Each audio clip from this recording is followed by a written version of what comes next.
if you have a pure heart and pure intention and those get misconstrued along the way, like, you still can operate in freedom because you can give people the permission to just misunderstand.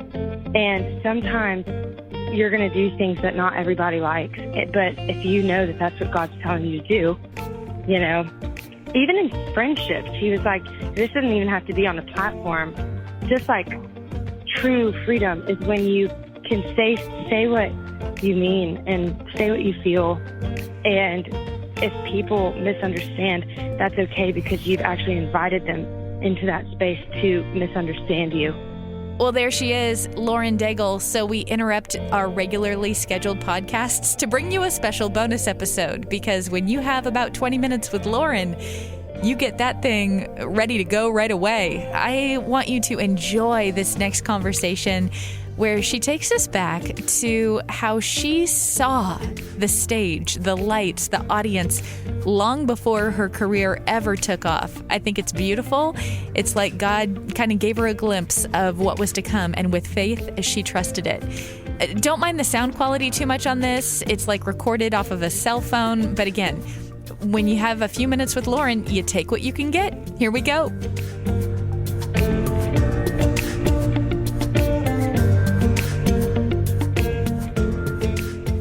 Sarah, how are you, girl? I'm good. How are you, Lauren? So good. I'm doing great. She said, Sarah Taylor with Seattle. Okay, that's who we're talking to next. I was like, oh, not Sarah. I know her. It's always fun to know someone from the very beginning, although I think one of my first interactions with you was we were both locked out of the same ballroom at the Momentum thing. Remember that? Oh, my gosh. Yes. Yes. Yeah. Wow. Those are the good old days. I tell you what. Well, you're a good person. You're a good person to be locked out of something with. It's kind of like, I feel like I got the better end of the deal. There's like 500 people inside that conference room, and I'm with you on a bench. Oh my gosh. You know what? I got the good end of the deal too, because you were just so kind. I was so new, Sarah. I remember just being like, I don't know what I'm doing. I felt like I was walking around that thing like a chicken with my head cut off. I literally was like, I don't know what any of this is, but it was so fun. Those were just fun years of learning and growing. And I'll never forget the last one that I was at. I think it was either the last one or the year before, where someone looked at me and said, well, you're not the newbie anymore. And I was like, wait, what? And like, yeah, I mean, come on, you've been doing this for like 4 years or 5 years now. This is like back then. And I was like, no. You can't, your idea of me being the newbie cannot change, because then there will be some forced responsibility for me to like actually know what I'm doing with all of this. And I have no idea. I was like, so you need to stay with your head thinking I am the newbie, because I like being green. And we cut up and laughed. Those are fun times. Speaking of being the newbie, you recently did American Idol, which you auditioned for when you were how old? 17. Okay. And the answer then was no. So what's that full circle moment like when they ask you back just recently? Oh my gosh, it was so much fun. The humor in it all is that the producers, the people who are working there, Megan specifically, they were the ones that were there when I was there. So when I walked in, I was like, who am I going to see? This is back when I did the mentorship thing. I walked in, I was like, who am I going to see? And it was the same people. And I was like, oh my gosh. They're like, hey, Lauren. Hey. And we all started sharing memories. I was like, I cannot believe, after tens of thousands of people that they've seen over the years auditioning and things like that, that they actually remembered. I was like, wow, this is crazy. So it was just really fun. It was like seeing people that were a part of my journey. And, you know, being told no is so constructive and so healthy if you grow from it and learn from it. And so it was all for a purpose. And I think going back, Megan came in my room prior to the show, and she said, we wanted to do this comeback thing where it's like all of these artists that didn't necessarily get an opportunity to play on the big stage because of 2020 got a chance to do that. And the thing that's so wild is she's like, as you were looking, we were like, wait, Lauren actually never got to sing on the main stage either. And I was like, no, I got cut every time. And so we all laughed, and it was just really fun to get to be a part of that experience. I love that. You know, I remember you saying that when you were a teenager at home during your illness, you looked in the mirror and you said that you actually would see like an arena and you were on a stage singing. Talk to me more about that. Yeah. Oh my gosh. One of my favorite things about life. Like if there's one memory that I love going back to, I would say it's that one. That's probably my favorite memory. I was about 16 at this stage, and I remember having these like almost like lucid dreams, like daydreams. I don't know how to explain it. And I mean, now I know it was like God showing me what was to come. But I would be like brushing my teeth and looking in the mirror, and I could literally see, instead of my reflection, like audiences or tour buses and just all these like awards and charts and different things. And I was like, man, this is wild. Like, what is this about?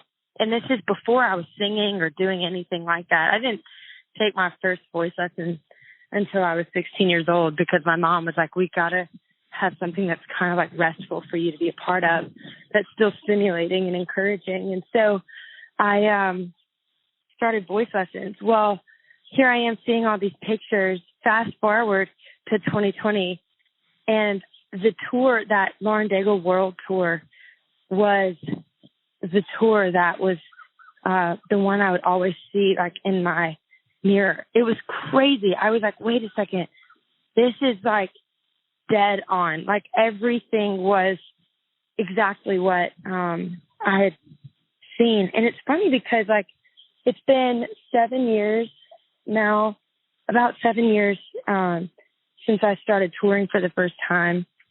And it's like all the 7 years in the back of my mind, I was always like, will this decision lead to what that vision in the bathroom looked like? Will this decision lead to what that vision in the bathroom looked like? It was almost like a guidance, you know, like here's the step-by-step directions of where you're headed. And just throughout the process of making decisions and, you know, learning and growing, that was always like an anchor point I feel like God just gave me at a very young age. And so whenever we went out on that tour, I was like, oh my gosh, I can't believe it. Like it's actually happened. Like he actually brought me there from 16 years old, showing me like, this is what a piece of your future is going to look like, to now. It's like, I cannot believe it's wild. It was so wild. And then it all came to a crashing halt back in March of 2020. I was like, wait, we just started. Like we were only 10 shows in. We hadn't even done it for a month. I was like, wait, what? So I am super excited to get back out on the road again. Oh, I bet. I saw on Instagram that you were writing with Jonas Myron. I get so excited when your day is spent collaborating and writing. Can you give us any glimpses of what you came up with during that time? Yeah. Oh, absolutely. It's been so fun. I've been writing on and off throughout the year, just different. You know, I started back in January. I took last year off to just kind of grieve what the season was and also rest a bit and kind of come up with some new norms, you know, as a lot of us probably did. And come January 2021, I was like, okay, I have to start. I got to get up out of this bed, you know. And we started writing. I started writing with Jonas. He was just a safe landing space, you know. And then Natalie Hemby, Ellie Holcomb, just some dear friends of mine that some new friendships and some old friendships, but it's been really, really exciting to get to be a part of and just to get music again. I'm like, oh my gosh, record number 3, here we go. It's gonna be fun. And it's different than I think what I expected. It's taking definitely more of a storytelling kind of approach. So I'm really excited about that. Well, my last question before I let you go, you had a tweet a while back that said, true freedom is giving people the permission to misunderstand you.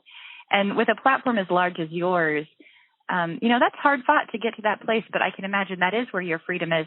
Can you give the rest of us some advice on how to do that and the benefit that comes from it? Yes, absolutely. Okay, well, first of all, I have to let everyone know, I did not come up with that. I was told that by our dear friend who you also know, Jason Gray. Oh, okay. It was actually back in the very, very beginning of when I started touring. He and I were on a tour together, and he was just telling me about advice that he had gotten along the way. And that was one of the things that he had said. And I mean, I am not the queen of one-liners. Like, I don't know if anybody's read that Matthew McConaughey book, Green Lights. Mm-hmm. He has all these one-liners the whole time, like throughout the book, of these one-liners that have literally driven his life. And I'm sitting over here like, I can't remember a one-liner to save my life. But for some reason, the one-liner that God wanted me to remember was that specific one. True freedom is giving permission for people to misunderstand you. I needed that throughout this process, and I'm not good at it. Like, that's the irony is, like, I have to repeatedly tell myself that because I'm actually really bad at it.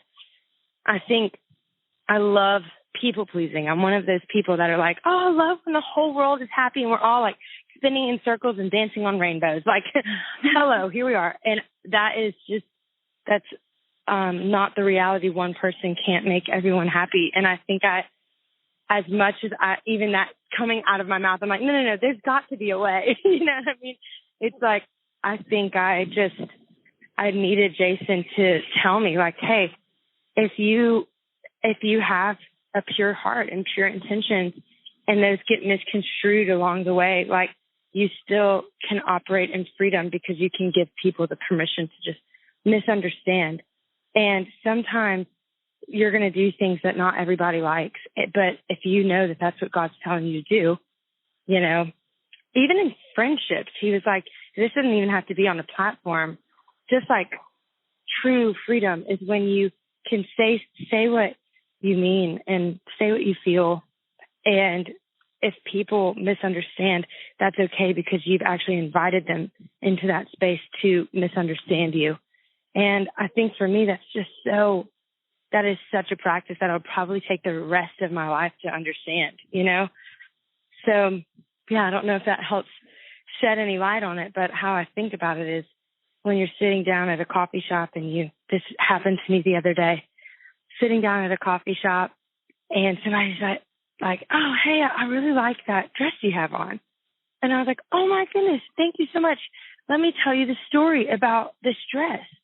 And I sit there and I tell them the story of how this dress is made, and like the obstacles that this woman had to overcome in order to make this dress. And I was so inspired by her story that I was like, of course I'm going to delight in sharing it with someone else.